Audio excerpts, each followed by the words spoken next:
Is this a holiday? Know you not being mechanical, you ought not walk upon a laboring day without the signs of your profession? Speak, what trade art thou? Why, sir, a carpenter. Where is thy apron and thy rule? What dost thou with thy best apparel on? You, sir, what trade art thou? Truly, sir, in fact, a fine workman. I am but, as you would say, a cobbler. What trade art thou? Answer me directly. A trade, sir, that I hope I may use with good conscience, which is indeed, sir, a mender of bad fault. What trade thou name? Thou naughty name, what trade? Nay, I beseech you, be not out of me yet. Be out, sir, I can mend you. Mend me? What meanest thou by that, saucy fellow mend? Why, sir, gobble you. Thou art a cobbler, art thou? Truly, sir. All that I live by is with thee all. I meddle with no tradesmen's matters, nor women's matters, but with all. I am indeed, sir, a surgeon to old shoes. When they're in great danger, I recover them. As proud as men as ever trod upon each leather have gone upon my handiwork. But wherefore art not in thy shop today? Why dost thou leave these men about the streets? Truly, sir, to wear out their shoes, to get myself into more work. But indeed, sir, we make a holiday to see Caesar, sir, and to rejoice in his triumph. Wherefore rejoice? What conquest brings he home? What tributaries follow him to Rome to graze and captive on his chariot wheels? You blocks, you stones, you worse than senseless things. Knew you not Pompey? Many a time and oft you climbed up to walls and battlements to see great Pompey pass the streets of Rome. And do you now put on your best attire? Do you now strew flowers in his way that comes in triumph over great Pompey's blood? Be gone! Get you home, run to your houses, and fall upon your knees and pray to the gods to intermit the plague that leads us right out of gratitude. Go, go, good countrymen, and for this fault, gather all the poor men of your sort.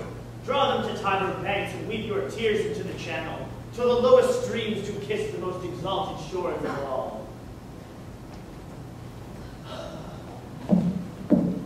See whether their basest metal be not moved. They flee tongue-tied in their guiltiness. You go down that way towards the Capitol. That way shall I. Disrobe the images if you do find them decked with ceremonies. May we do so? You know it is the Mist of Blooper call. It is no matter. Let no images be hung with Caesar's trophies, all about, and drive the vulgar from the streets. So do you too, where you perceive them thick. These growing feathers plucked from Caesar's wing will make him fly in ordinary pitch. Who else would soar above the view of men and keep us all in servile fearfulness?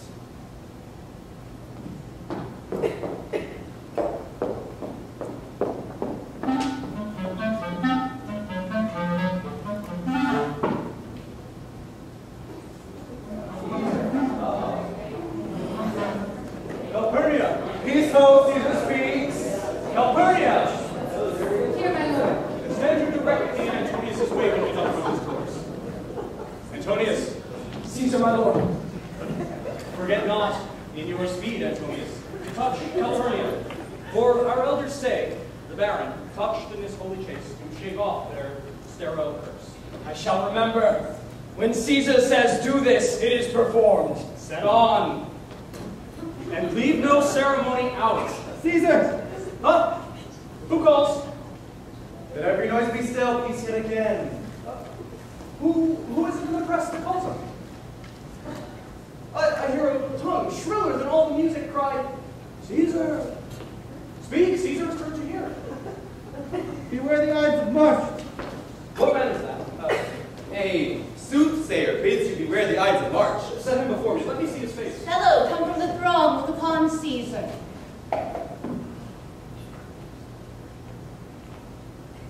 What sayest thou to me now? Come speak yet again. Beware the Ides of March. He is a dreamer. Let us leave him. Pass.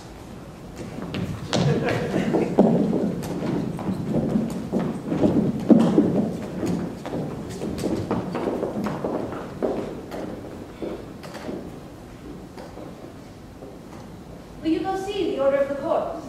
Not I. I pray you spirit that is in Antony. Let me not hinder, Cassian, your desire. I'll leave you. Brutus, I do observe you now of late. Have not from your eyes that gentleness and show of love as I was wont to have. You bear too stubborn, too strange a hand of your friend that loves you. Cassia, be not deceived. If I have veiled my look, I turn the trouble of my countenance merely upon myself. Vexed I am of late with passions of some difference. But let not therefore my good friends be grieved, among which never Cassia be you one, nor construe any further my neglect than that poor Brutus with himself at war forgets the shows of love to other men. Then, Brutus, have I much mistook your passion, by means whereof this breast of mine hath buried thoughts of great value, worthy cogitations. Tell me, good Brutus, can you see your face? No, Cassia, for the eye sees not itself, but by reflection, by some other thing. 'Tis just. And it is very much lamented that you have no such mirror as will turn your hidden worthiness into your eye, that you might see your shadow. I have heard where many of the best respect in Rome, except immortal Caesar, speaking of Brutus, have wished that noble Brutus had his eyes. Into what dangers would you lead me, Cassia, that you would have me seek into myself for that which is not in me? Therefore, should Brutus be prepared to hear. And since you know you cannot see yourself so well as by reflection, I, your glass, will modestly discover to yourself that of yourself which you yet know not of. What means this shouting? I do fear that people choose Caesar for their king. Aye, do you fear it? Then must I think you would not have it so? I would not, Cassia. Yet I love him well. But wherefore do you hold me here so long? What is it that you would impart to me? If it be not toward the general good, then set honor in what I intend to the other, and I will look on both indifferently. For let the gods so speed me as I love the name of honor more than I fear death. I know that virtue to be in you, Brutus, as well as I do know your outward favor and wealth. Honor is the subject of my story. I cannot tell what you and other men think of this life. For my single self, I had as lief not be as live to be in awe of such a thing as I, myself. I was born free of Caesar. So were you. We both have fed as well, and we can both endure the winter's cold as well as heat for once. Upon a raw and gusty day, the troubled Tiber chafing for shore, Caesar said to me, "Darest thou, Cassia, now leap in with me into this angry flood and swim to yonder point?" So I plunged in and made him follow, so indeed he did. The torrent roared, and we did buffet it. But ere we could arrive, the point proposed, Caesar cried, "Help me, Cassia, or I sink!" As Aeneas, our great ancestor, did from the flames of Troy upon his back, the old Anchises bear, so did I, from the waves of Tiber, the tyrant Caesar. And this man is now become a god, when Cassius, the wretched creature, must bend her body if Caesar carelessly doth look not on it. It doth amaze me to think that a man of such a feeble temper should so get the start of the majestic world and bear the palm alone. Another general shout. I do believe that these applauses are for some new honors that are heaped on Caesar. Why, man, he doth bestride the narrow world like a colossus, and we petty men walk under his huge legs and peep about to find ourselves dishonorable graves. Men at some time are masters of their fates. The fault, dear Brutus, is not in our stars, but in ourselves, that we are underlings. Brutus and Caesar. What should be in that Caesar? Why should that name be sounded more than yours? Write them together, yours is as fair a name. Sound them, it doth become the mouth as well. Weigh them, it is as heavy. Conjure with them, Brutus will start a spirit as soon as Caesar. Now in the name of all the gods at once, upon what meat of this, or Caesar be that he is grown so great, a shepherd shame. Rome now has lost the breed of noble birds. We went there by an age. Since the great flood, but it was famed with more than with one man. When could they say, till now, that spoke of Rome, that her wide walls encompassed but one man? Now it is Rome indeed, and room enough when there is in it but one only man. No. There was a Brutus once, who would have brooked the infernal devil to keep his state in Rome as easily as a king. That you do love me, I am nothing jealous. What you would work me to, I have some aim. How I have thought of this and of these times, I shall recount hereafter. For at this present, I am not, so loving I entreat you, be any further moved. What you have said, I will consider. What you have to say, I will with patience hear, and find a time both meet to hear and answer such high things. So then, my noble friend, chew upon this. Brutus had rather be a villager than repute himself a son of Rome under these hard conditions as this time is like to lay upon us. I am glad that my weak words have shown but thus much showing of fire from noble Brutus. Oh! The games are done, and Caesar is I returning. say, pass by, a casta by the sleeve, and he will, after his sour fashion, tell you what hath proceeded worthy note today. I will do so. But look you, Cassia. The angry spot doth glow on Caesar's brow. Calpurnius' cheek is pale, and Cicero lives with just such fair and such fiery eyes as you have seen in crossing conference in the capital by some senators. Casca will tell us what the matter is.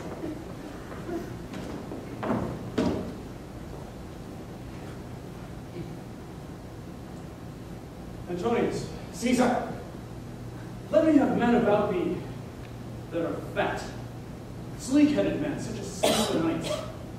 Young Cassia is a lean and hungry look. She thinks too much. This makes her dangerous. Fear her not, Caesar. She's not dangerous. She's a noble Roman and well-given. Would she were fatter, but I fear not.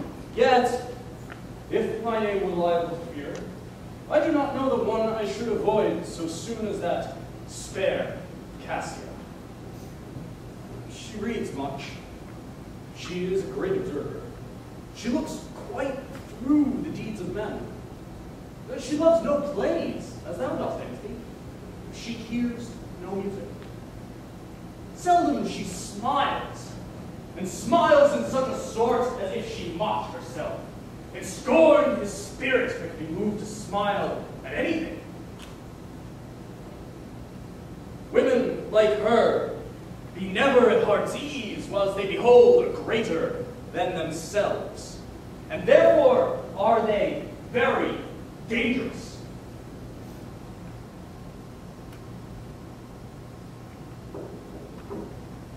I'd rather tell thee what is to be feared than what I fear, for always I am Caesar. Come, on my right hand, for this here is death, and tell me truly what thou thinkst of her.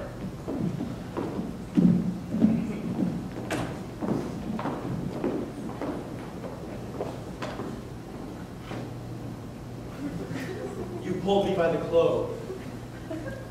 Would you speak with me? Aye, Cassia, tell us what hath chanced today that Caesar looks so sad. Why, you were there with him, were you not? I should not then ask Casca what hath chanced. Why, there was a crown offered him, and being offered him, he put it by with the back of his hand thus, and the people fell shouting. What was the second noise for? Why, for that too? Well, they shouted thrice. What was the last cry for? Why, for that too? Was the crown offered him thrice? Aye, marry was it, and he put it by thrice each time, gentler than the other. And at every putting by, mine honest neighbors shouted. Who offered him the crown? Why, Antony. Tell us the manner of it, gentle Casca. I can as well be hanged as tell the manner of it. It was mere foolery, I did not mark it. I saw Mark Antony offer him a crown, yet 'twas not a crown either, it was one of these coronets. And then, as I said, he put it by. But for all that, to my thinking, he would fain have had it. Then he offered it to him again, and he put it by again. But to my thinking, it was very low to lay his fingers off it. Then he offered it the third time, and he put it by the third time. And still as he refused it, the revelment hooted and clapped their chapped hands and threw up their sweaty nightcaps and let out such a deal of stinking breath that Caesar had refused the crown that it had almost choked Caesar. For he swooned and fell down at it. And for my own part, I durst not laugh for fear of opening my lips and receiving the bad air. But soft, I pray you, what? Did Caesar swoon? Aye, he fell down at the marketplace and foamed at the mouth and was speechless. 'Tis very like he hath the falling sickness. What said he when he came unto himself? Mary, before he fell, when he perceived the common herd was glad he refused the crown, he plucked me, ope his doublet, and offered them his throat to cut. And I had been a man of any occupation. If I would not have taken him at his word, I would have might go to hell amongst the roads. And so he fell. And when he came to himself, he said if he had done or said anything amiss, he desired their worships think it was his infirmity. 3 or 4 wenches where I stood cried, "Alas, good soul!" and forgave him with all their hearts. But there is no heed to be taken of them. If Caesar had stabbed their mothers, they would have done no less. And after that, he came thus sad away. Did Cicero say anything? He spoke Greek. What that?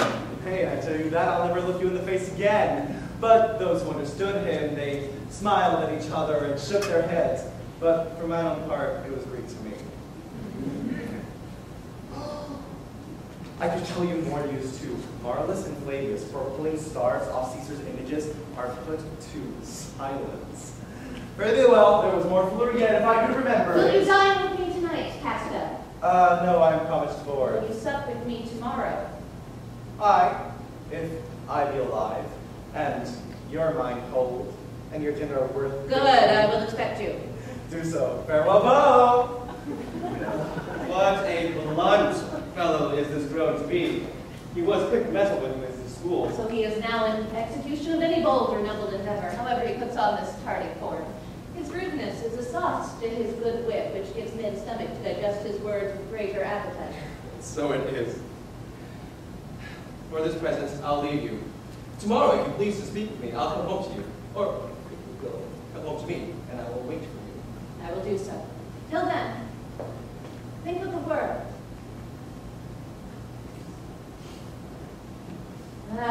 Brutus, thou art noble. I see thy honorable men may be brought from that which is disposed. Therefore it is meet that noble minds keep ever with their lights, for whoso firm, he cannot be seduced. Caesar doth bear me hard, but he loves Brutus. If I were Brutus now, and he were Cassian, he should not humor me.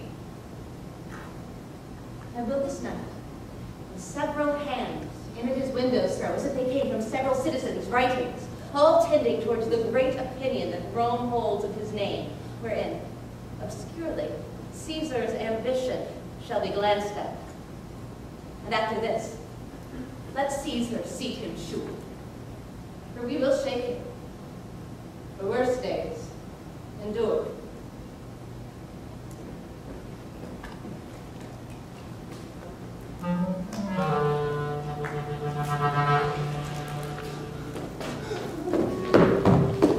Good evening, Martha. Brought you Caesar home. Why are you restless? And why stare you so? Are you not moved when all the sway of the earth shakes like a thing unfirm? Oh, Cicero, I have seen tempests where the scolding winds have ripped the knotty oaks, and I have seen the ocean swell and rage and foam to be exalted with the threatening clouds. But never till tonight, never till now, did I go through a tempest dropping fire. Either there is a civil strife in heaven, or else the world too saucy with the gods incenses them to send destruction. Why, saw you anything more wonderful? Just yesterday, the owl of night did sit even at noonday upon the marketplace, hooting and shrieking. When these prodigies do so conjointly meet, let not men say, these are their reasons, they are natural, for I think they are portentous things unto the climate that they point upon. Indeed, it is a strange disposed time. But men may construe things after their fashion, clean from the purpose of the things themselves. Come, Caesar, to the Capitol tomorrow. He doth, for he did bid Antonius send word to you that he would be there tomorrow. Good night, then. Casca, this disturbed sky is not to walk in. Farewell, Cicero.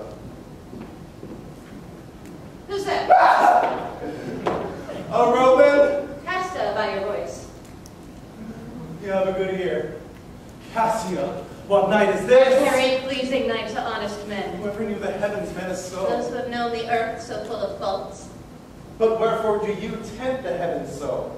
It is the part of men to fear and tremble when the most mighty gods by token send such dreadful heralds to astonish us. You are dull, Casca, and as sparks of light that should be in a Roman you do want, or else you use not.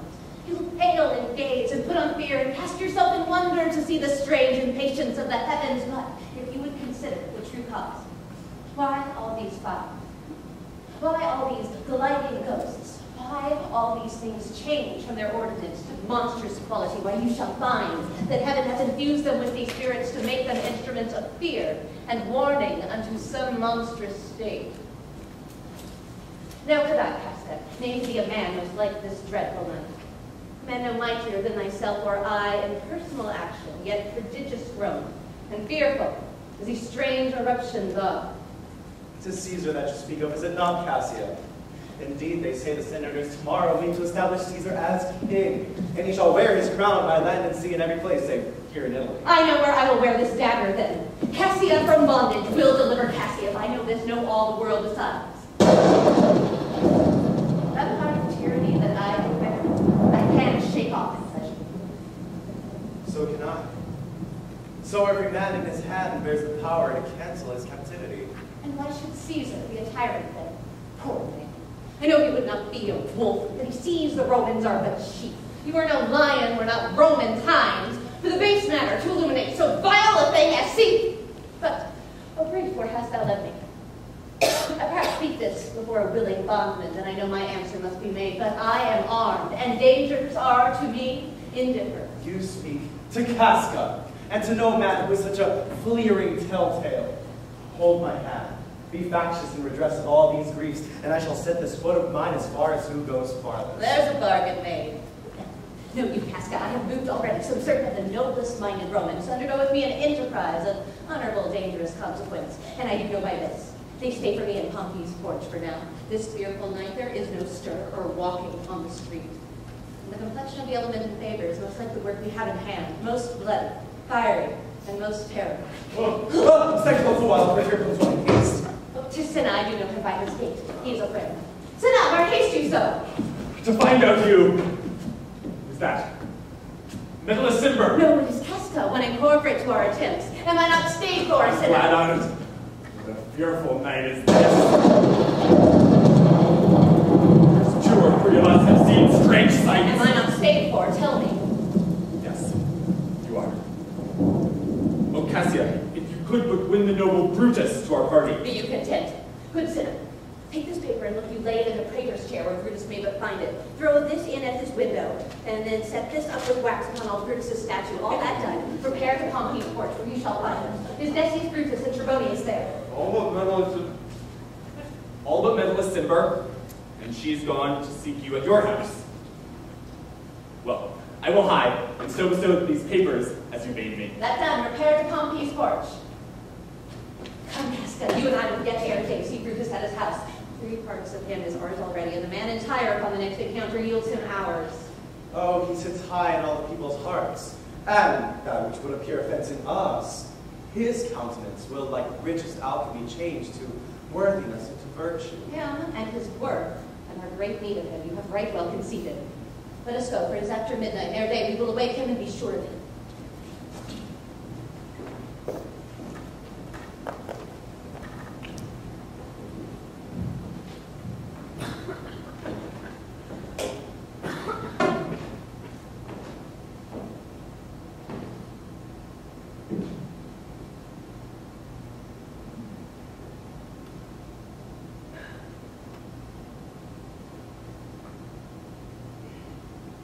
What? Lucius? Oh! I cannot, by the progress of the stars, give guess how near today. Lucius, I say. And would it were my fault to sleep so sound. When, Lucius, when? Wake, I say. What? Lucius? Called you, my lord. Get me a taper in my study, Lucius.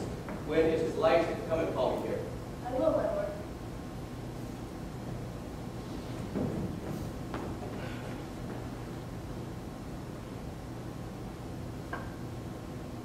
It must be by his death. For my part, I know no personal cause to spurn at him, but for the general.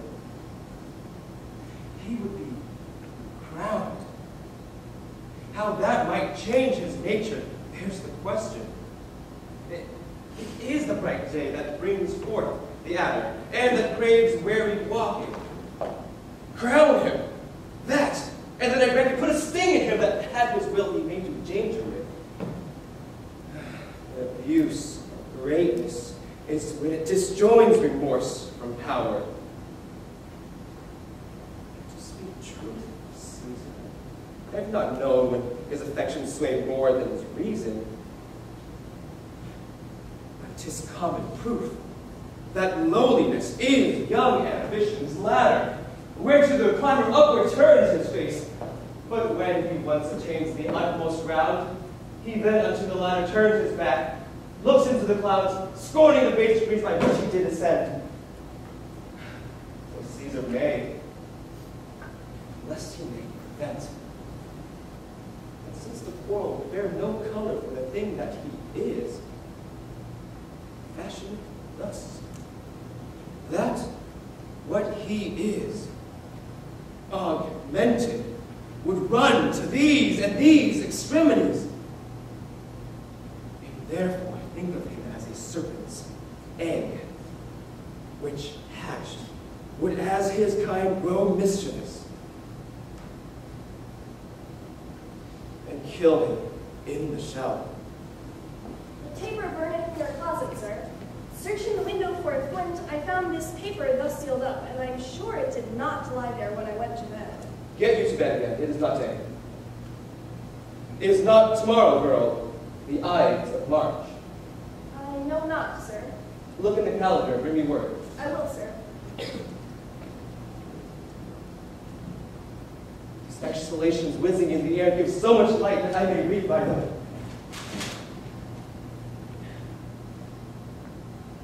Brutus, thou sleepst.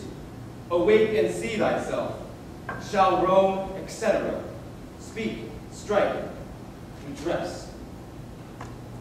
Brutus, thou sleepst, awake. Such instigations have been often dropped where I have took them up. Shall roam, etc. Thus must I piece it out. Shall Rome stand under one man's awe? What, Rome? My ancestors did from the streets of Rome the Tarquin drive when he was called a king. Speak, strike, dress. I entreated to speak and strike. Oh, Rome, I make thee promise. If the redress will follow, thou receivest thy full petition by the hand of Brutus.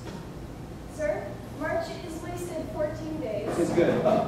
Go to the gate. Somebody knocks.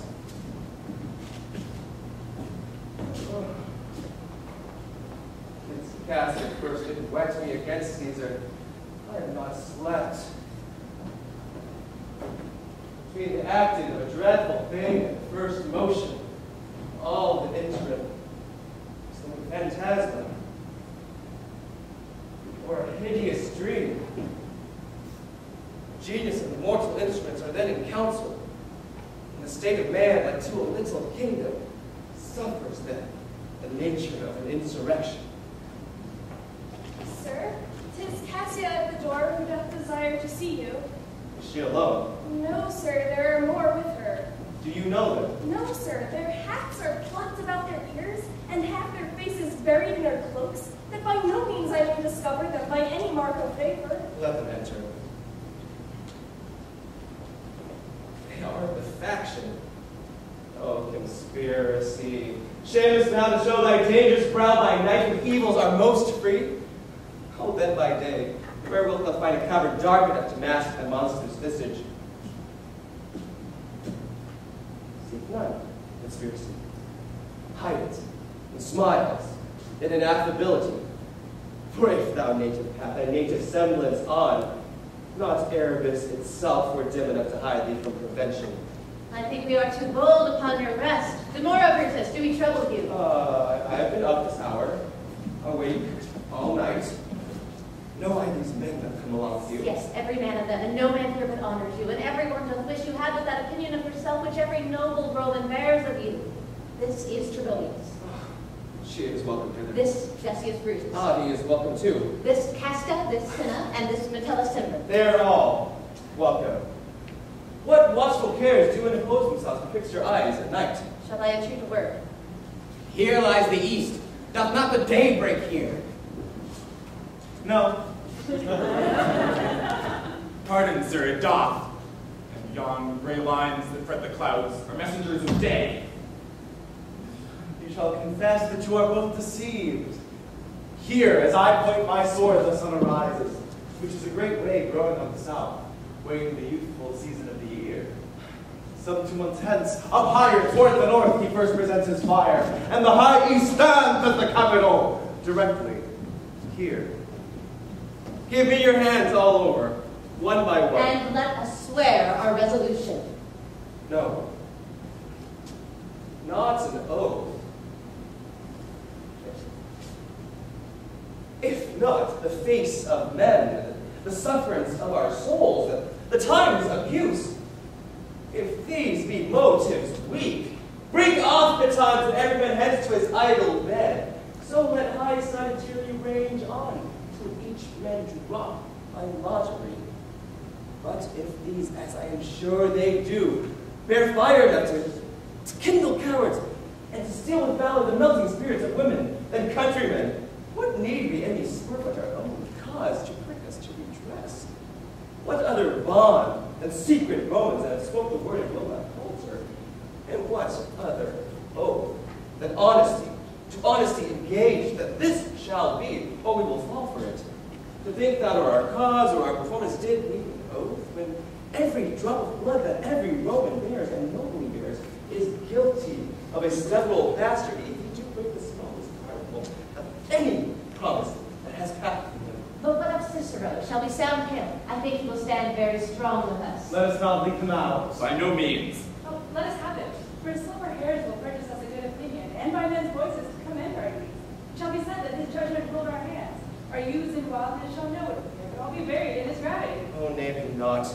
Let us not break with him, for he will never follow anything other than begin. Then leave him out. Indeed, he is not fit. Shall no man else be touched, but only Caesar? Decius well urged. I think it is not meet Mark Antony, so well beloved of Caesar, should outlive Caesar. We shall fight him a shrewd contriver, and to know his means, if he approve them, may well stretch so far as to annoy us all, which to prevent, let Antony and Caesar fall together. Our course will seem too bloody, kind Cassio.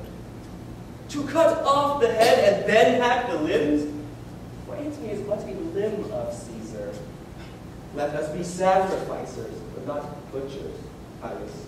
We shall be called purgers, not murderers. And for Mark Antony, think not of him. We can do no more than Caesar's arm, and Caesar's head is off. Yet I fear him, for in that engrafted luck he bears to Caesar. Alas, Cassio, do not think of him. If you do love Caesar, all that he can do is to himself. Take thought and die for Caesar. And that were what he should, for he is given to much sports, to wildness, and much company. Let him not die, for he will live and laugh at this hereafter. Peace. Count the clock. The clock has stricken 3. It is time to part. But it is doubtful yet whether Caesar will come forth today or no, for he is superstitious from of late. Like in the main opinion he held once of fantasy, of dreams and ceremonies. It may well be. These apparent prodigies, the unaccustomed terror of this night, and the persuasion of his augurers will hold him from the capital today. Never fear that. If he be so resolved, I can o'ersway him. For he loves to hear that unicorns may be betrayed with trees, and bears with glasses, lions with toils, and men with flatterers. But when I tell him he hates flatterers, he says he does, being then most flattered. Let me work, for I can give his humor the true bent, and I will bring him to the capital. Nay, we will all of us be there to fetch him. By the 8th hour, is that the utmost? Be that the uttermost. And fail not then. Morning comes upon us. We'll leave you, Brutus. And friends, disperse yourselves, but all remember what you have said, and show yourselves to be true Romans. Good gentlemen, look fresh and merrily. Let not our looks put on our purposes, but bear it, as our Roman actors do, with untired spirits and formal constancy. And so, good morrow to you, everyone.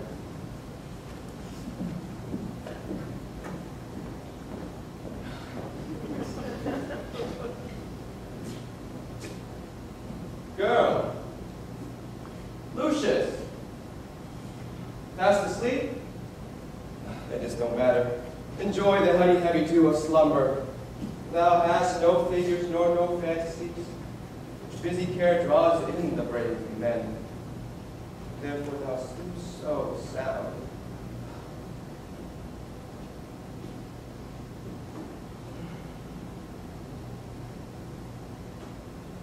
Brutus, my lord? Portia, what mean you? Wherefore rise you now? It is not for your health thus to commit your weak condition to the raw cold morning. Nor for yours neither. You ungently, Brutus, stole from my bed.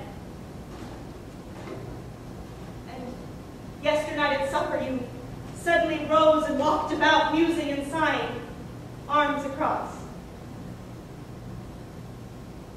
When I asked you what the matter was, you stared upon me with ungentle looks. I urged you further, yet you answered not, but scratched your head and too impatiently stamped with your foot. Yet I insisted, yet you answered not, but with an angry wafture of your hand made sign for me to leave you. So I did, fearing to strengthen that impatience which seemed too much enkindled, and withal hoping it was but an effect of humor, which sometimes hath his hour with every man. It will not let you eat, nor talk, nor sleep. And could it work so much upon your shape as it hath much prevailed upon your condition? I should not know you, Brutus. Dear my lord, make me acquainted with your cause of grief. I am not well in health, and that is all. Brutus is wise, and were he not in health, he would embrace the means to come by. Why, so I do. Good Portia, go to bed. Is Brutus sick? And is it physical? To walk unbraced and suck up the humors of the damp morning? What? Is Brutus sick? And will he steal out of his wholesome bed to dare the vile contagion of the night and tempt the roomy and unpurged air to add unto his sickness? No, my Brutus. You have some sycophants within your mind, which by the right and virtue of my place I ought to know of. And upon my knees I charm you by my once commended beauty, by all your vows of love, and by that one great vow which did incorporate us and make us one, that you unfold to me yourself, your half. Why, you are heavy. And what men have had to resort to you? For here have been some 6 or 7 who did hide their faces even from the darkness. Kneel not, gentle Portia. I need not if you were gentle Brutus.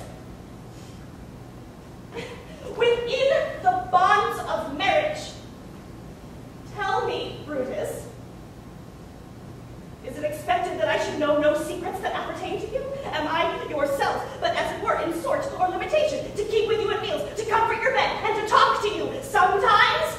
Dwell I but in the suburbs of your good pleasure? If it be no more, Portia is Brutus's harlot, and not his wife. You are my true and honorable wife. As dear to me as are the ruddy drops that visit my sad heart.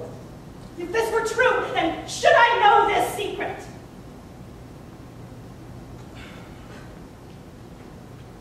I grant I am a woman, but withal, a woman Lord Brutus took to wife. I grant I am a woman, but withal a woman well reputed, Lord Cavo's daughter. Think you I am no stronger than my sex, being so fathered and so husbanded? Tell me your counsels.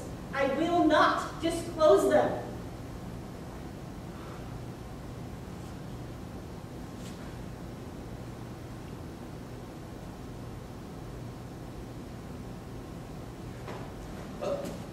I've made strong proof of my constancy, giving myself this momentary wound here in the thigh.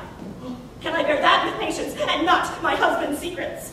Gods, render me worthy of this noble wife.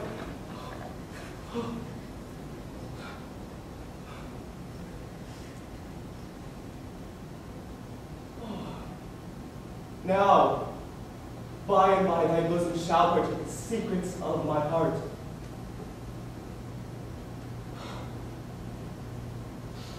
All of my engagements I hope is true to thee. All the character of my sad brows.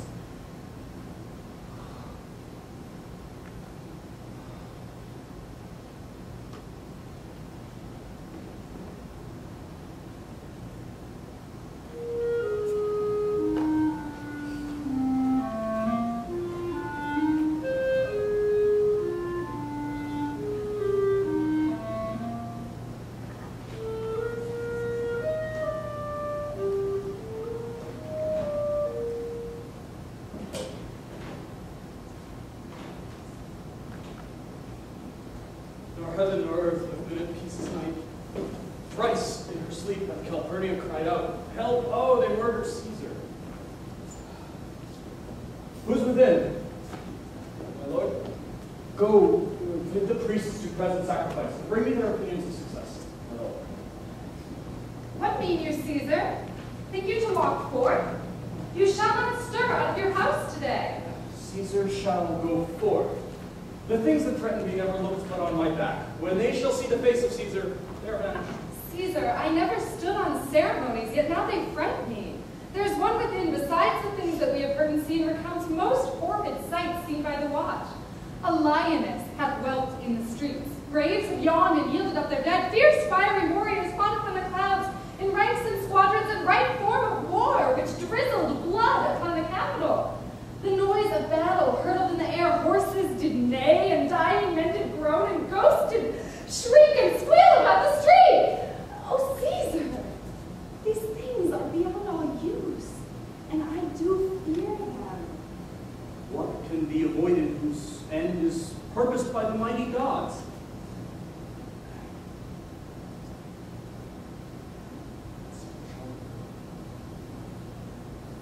And these predictions,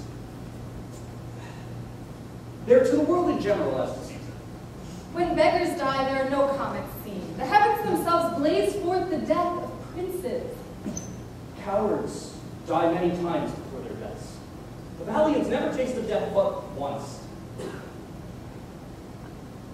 Of all the things I yet have heard, it seems to be most strange that men should fear, seeing as death, a necessary end, will come when it will come.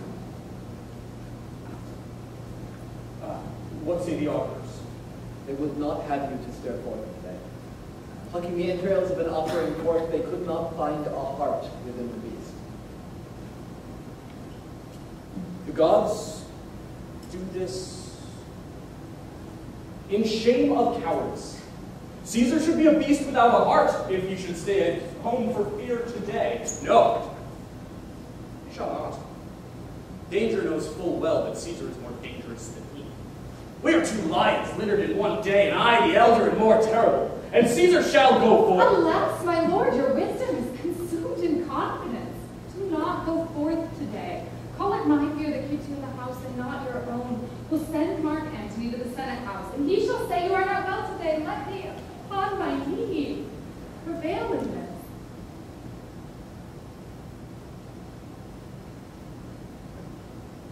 Mark Antony shall say, "I am not well. And for thy humor, I will stay at home today." And here's Decius Brutus. He shall tell them so. Caesar, all hail, good morrow, worthy Caesar. I come to fetch you to the Senate house. And you are come in very happy time to bear my greeting to the senators and tell them that I will not come to them. Cannot is false, and that I dare not, falser. I will not come. Tell them so, Decius. Say he is sick. Shall Caesar send a lie? Have I in conquest stretched mine arms so far to be afraid to tell graybeards the truth?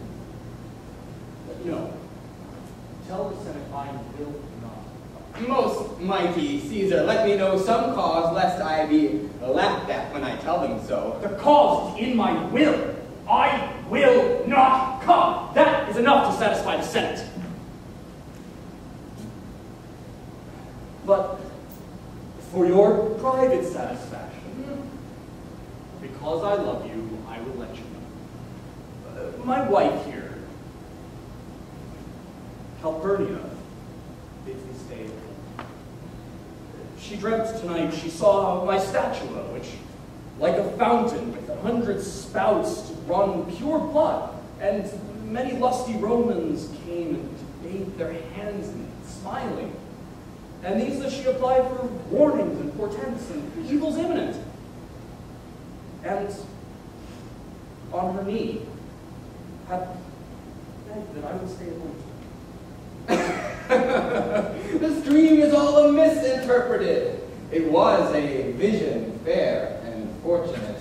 Your statue, spouting blood, and many pipes in which so many smiling Romans bathe, signifies that you, great Rome, shall suck reviving blood, and that great men shall press for stains, tinctures, relics, cognizance.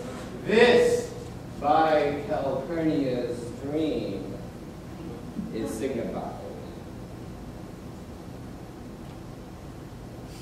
And this way have you well extended it. I have, when you have heard what I can say, and know it now.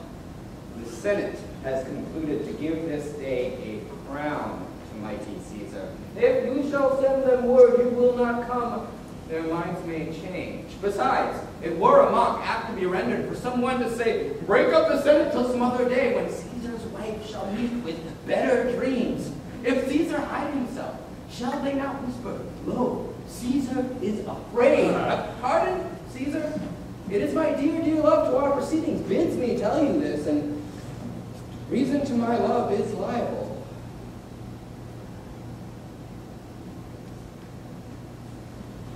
How foolish do your fears seem now, Calpurnia? I am ashamed I did yield to them. Bring me my robe, for I will go. And here's Publius.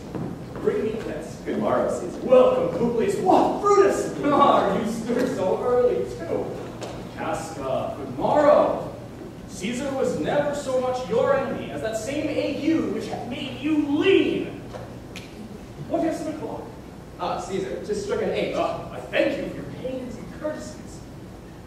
See, Antonius, that revels long nights, notwithstanding up. Good morrow, Antonius. So to most noble Caesar. Bid them prepare with him. I am to blame to be thus waited for. Now, Cinna, now Metellus, what Trebonius? I have an hour's talk in store for you today. Remember that you call on me.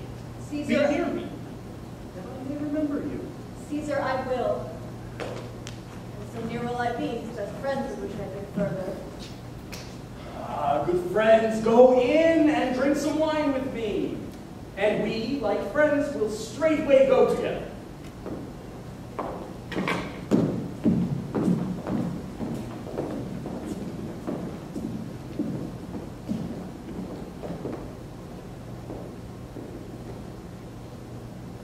That every light is not the same. Oh, Caesar, the heart of Brutus yearns to think upon.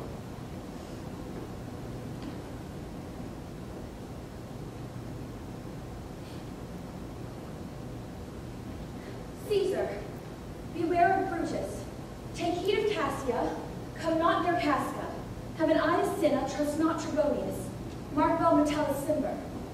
Decius Brutus loves thee not. Thou hast wronged Caius Ligarius. There is but one mind in all these men. It is bent against Caesar. If thou beest not immortal, look about you. Security gives way to conspiracy. The mighty gods defend thee. Thy lover, Artemidorus. Here will I stand till Caesar pass along, and as suitor will I give him this. My heart laments that virtue cannot live out of the teeth of emulation. If thou read this, O Caesar, thou mayst live. If not, the fates of traitors do contrive. Run, Lucius, get thee to the Senate house. Stay not to answer me, but get thee gone. Why dost thou stay? To know my errand, madam? I wouldn't have you there, and that again ere I can tell thee what thou shouldst do there. Oh, constancy be strong upon my sight. Set a huge mountain between my heart and my tongue. I have a man's mind, but a woman's might. How hard it is for women to keep counsel. Why dost thou stay? Madam, what should I do? Run to the capital and nothing else? And so return to you and nothing else? Yes, bring me word, girl. If thy lord look well, for he went sickly forth, and take good note what Caesar doth, what suitors press to him. Hark, what noise is that? I hear none, madam. Prithee, listen well. I heard a bustling rumor, like a fray, and the wind brings it from the capital. Sooth, madam, I hear nothing. Come hither, fellow. Which way must thou in? At mine own house, good lady. What is it o'clock? About the 9th hour, lady. Has Caesar yet gone to the capital? Madam, not yet. I go to see him pass on to the capital. Thou hast some suit against Caesar, hast thou not?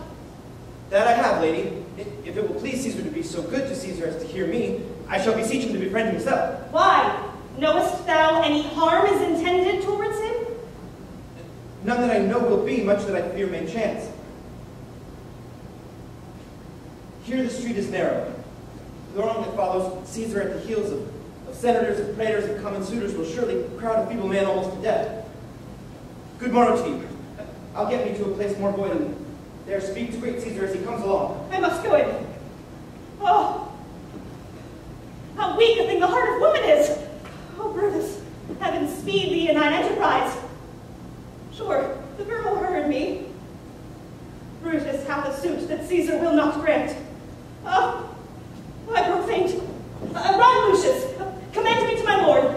Say I am well. Come back to me and bring me word what he doth say to thee.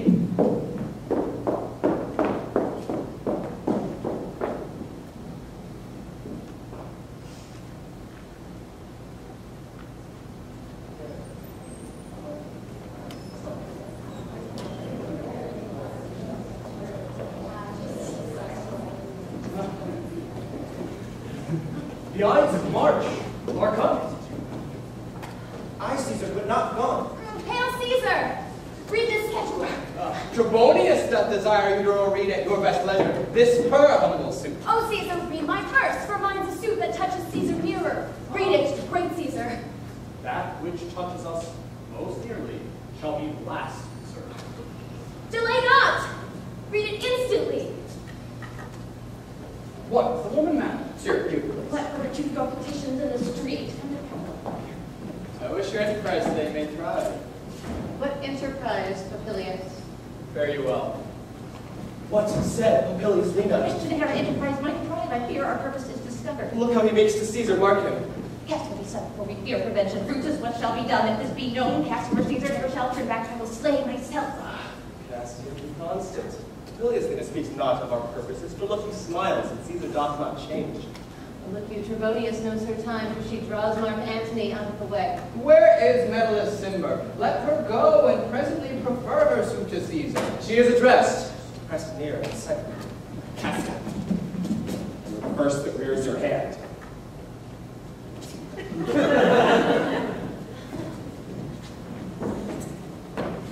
Are we all ready? What is now amiss that Caesar and his Senate must redress?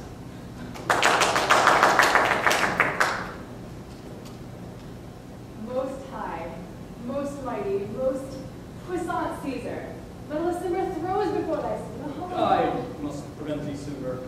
These couchings and these lowly courtesies might fire the blood of ordinary men and turn preordinance and first decree into the law of children. Be not fond to think that Caesar bears such rebel blood that will be thawed from the true quality which death with melted fools. I mean, sweet words, low crooked courtesies, base spaniel fawning. Thy brother by decree is banished. If thou dost bend and pray and fawn for him, I spurn thee like a cur out of my way. No, Caesar doth not wrong, nor without cause will he be satisfied. Is there no voice more worthy than my own to sound more sweetly in great Caesar's ear for the repealing of my I kiss thy hand, but not in flattery, Caesar, desiring thee that Publius Cimber may have immediate freedom of repeal. What, Brutus? Pardon, Caesar. Caesar, pardon. As low as to thy foot doth Cassia fall, to beg enfranchisement for Publius Cimber. I could be well moved if I were as you. If I could pray to move, prayers would move me. But I am constant as the northern star, of whose true fixed and resting quality there's no fellow in the firmament. For the skies are painted with unnumbered sparks. They're all fire, and every one doth shine, but there's but one in all doth hold his place. So in the world, 'tis furnished well with men, and men are flesh and blood and apprehensive. Yet in the number I do know but one that unassailable holds on his rank, unshaked of motion, and that I am he. Let me a little show it even in this, that I was constant Cimber should be banished, and constant do remain to keep him so. Oh, Caesar! Hence wilt thou lift up Olympus! Great Caesar! The Brutus foot was kneel!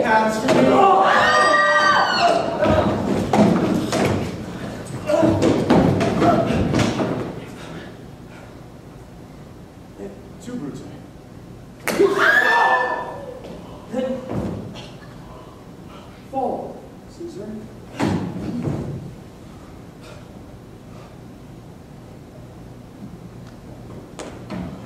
Liberty! Freedom! Tyranny is dead, one hence proclaim. Cry out the street!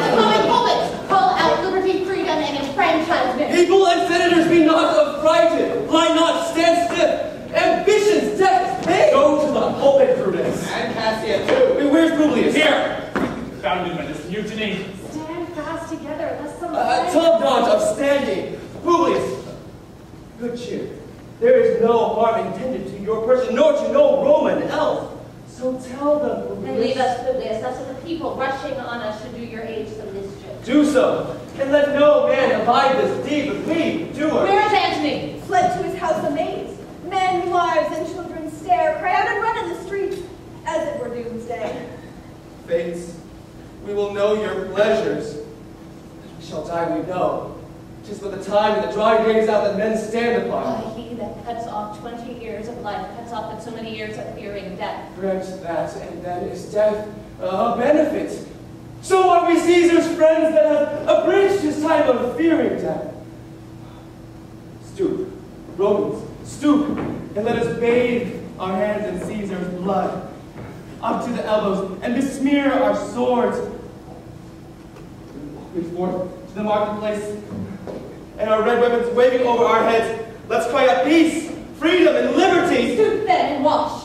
How many ages hence shall this, our lofty act, be acted over in states unborn and accents yet unknown? How many times shall Caesar bleed in sport, that now on Pompey's basis lies no worthier than this So dust? oft as that shall be, so often shall the none of us be called the men that gave their country liberty. What shall we for? Every man away, Brutus shall lead, and he will brace his heels with the best and boldest hearts of Rome. Soft, who comes here? A friend of Antony's. Thus, Brutus, did my master bid me kneel. Thus did Mark Antony bid me fall down.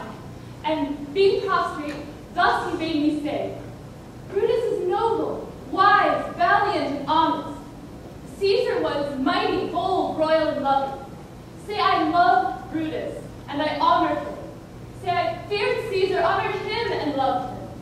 If Brutus will vouchsafe that Mark Antony may safely come to him, and be resolved how Caesar hath deserved to lie in death. Mark Antony shall not love Caesar, dead, so well as Brutus, living, but will follow the fortunes and affairs of noble Brutus through the hazards of this untrod state with all true faith. So says my master, Antony. Thy master is a wise and valiant Roman. I never thought him worse. Tell him, so please him come unto this place, he shall be satisfied, and by my honor, depart untouched. I'll fetch him presently. I know that we shall have him well to I wish we may, but yet have I mind that fears him much, and my misgivings but here comes Antony. Welcome, Mark Antony. Oh, mighty Caesar! Just thou lie so low. For all thy conquests, glories, triumphs, spoils shrunk to this little measure.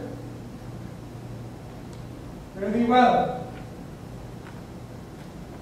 I know not, gentlemen, what you intend. Who else must be let blood? Who else is rank? If I myself, then there is no hour so fit as Caesar's death hour, nor no instruments of half that worth as those your swords, made rich with the most noble blood of all this world. I do beseech ye, if you bear me hard, now lost your purpled hands to reek and smoke, fulfill your pleasure. Live 1,000 years, I shall not find myself so apt to die. Oh, Antony, beg not your death of us. No. Now we must appear bloody and cruel, as by our hands at this our present act. You see we do. Yet see you but our hands and disbelieve this they have done? Our hearts, you see not. They are pitiful, and pity to the general brother who hath done this deed on Caesar. For your part, to you our swords have leaden points, Mark Antony. Our arms with strength of malice, our hearts of brother's temper do receive you in with all kind love, with thoughts of reverence. Your voice shall be as strong as any man's in the disposing of new dignity. Only be patient till we have appeased the multitude, besides themselves with fear. And then we will deliver unto you the cause why I, that did love Caesar when I struck him, have thus proceeded. I count not of your wisdom. Let each man render me his bloody hand. First, Marcus Brutus, will I shake with you. Next, Caius Cassia, do I take your hand. Now, Decius Brutus, yours. Now, yours, Metellus. Yours, Cinna. My valiant Casca, yours. For last, not last in love, yours, good Trebonius.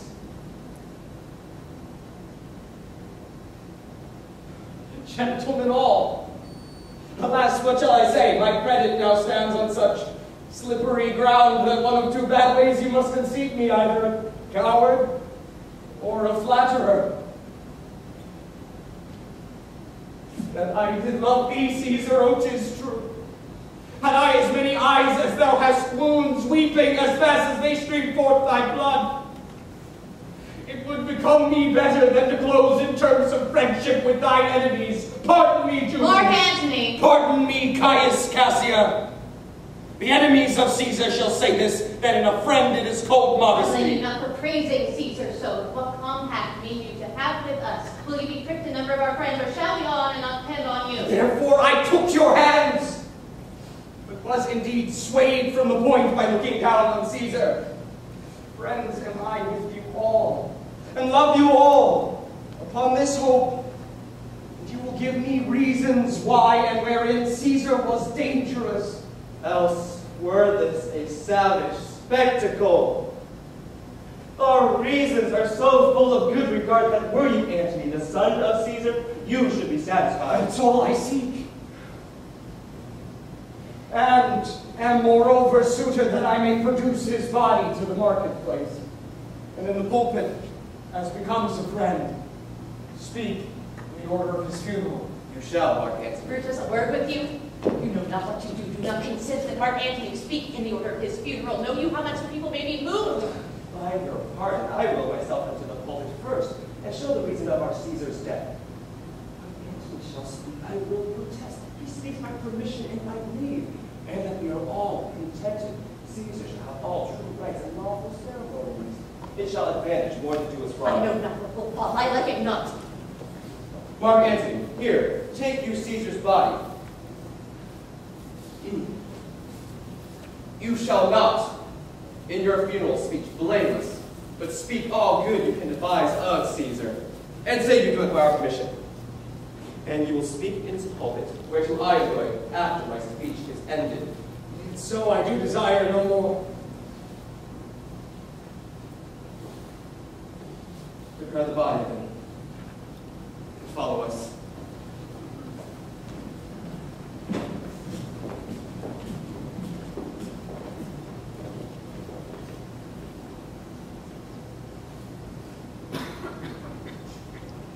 Pardon me, thou bleeding piece of earth, that I am meek and gentle with these butchers. Thou art the ruin of the noblest man that ever lived in the tide of times. Woe to the hand that shed this costly blood. Over thy wounds now do I prophesy. A curse shall light upon the limbs of men. Domestic fury and fierce civil strife shall cumber all the parts of Italy. Blood and destruction shall be so in use, and dreadful objects so familiar that mothers will but smile when they behold their infants quartered with the hands of war, all pity choked with custom of fell deeds. And Caesar's spirit, ranging for revenge, shall in these confines with a monarch's voice cry, "Hark! And let slip the dogs of war! That this foul deed shall smell above the earth, with carrion men groaning for burial." You serve Octavius Caesar, do you not? I do, Mark Antony. Caesar did right for him to come to Rome. He did receive his letters and is coming, and bid me tell you by word of... Caesar! My heart is big, yet the apart of me passion I see is catching from my eyes. Seeing those beads of sorrow standing in line began to water. Is thy master coming? He lies tonight within 7 leagues of Rome. Post backward speed and tell him what hath chanced. Here is a mourning Rome, a dangerous Rome. No Rome of safety for Octavius yet. High hands and tell him so. Yet, stay a while. Thou shalt not back till I have borne this course into the marketplace. Thither will I in my oration try how the people take the cruel issue of these bloody men, according to the which thou shalt discourse to young Octavius of the state of things. Lend me your hand.